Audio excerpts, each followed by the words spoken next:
يتقدم، أشرف يتقدم، يسدد، جول جول جول جول جول جول! عالمي يا كبير، عالمي يا أشرف يا حكيمي. الظهير الأيمن المغربي يسار، السد الأطلس يسار هنا في البارك دي برانس. يا سلام عليك يا أشرف، يا لروعة الهدف يا أشرف يا حكيمي. يسجل هدف التعادل وسط الميدان. تحكي عن دانيلو بيريرا، أدواره دفاعية، فذلك فيتينيا استعجل فيها.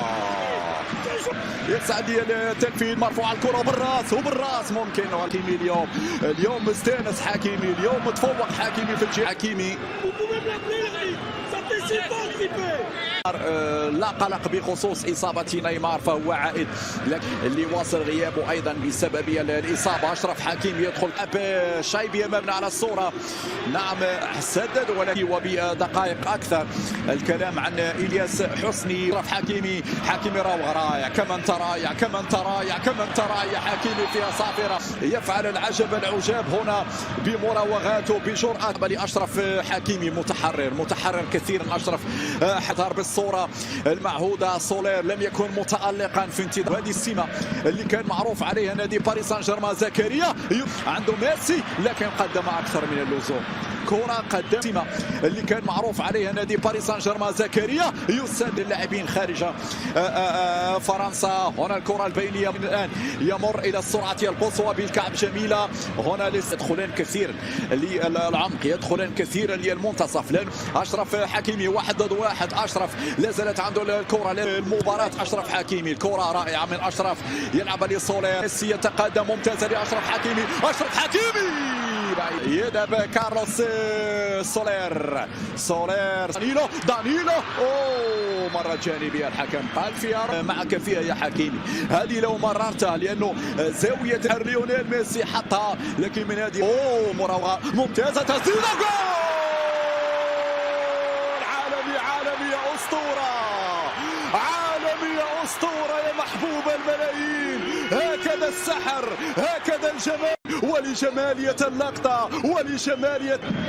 وأبرز لقاء مارسيليا وأنيسا. وهي تقول له ولكن عندي لك واحد النصيحة غالية. قالت له في عوض هاد الخلاص هذا غنعطيك واحد النصيحة غالية اعمل بها. وهي تقول له هناك رجل في مكة يدعى محمد فلا تصدقه.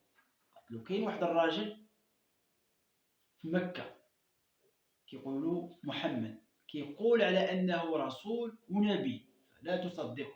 قالت له ما تثيقوش، هذا غير كيضل الناس وغير منافق وغير سحار، جميع اوصاف القبح قالت منه.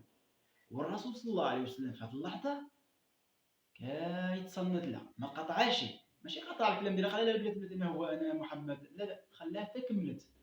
شوف هنا تعرف حتى الرسول صلى الله عليه وسلم كان كيستعمل واحد الاسلوب في الدعوه الى الله سبحانه وتعالى، بالحكمه والموعظه الحسنه بالتي هي احسن.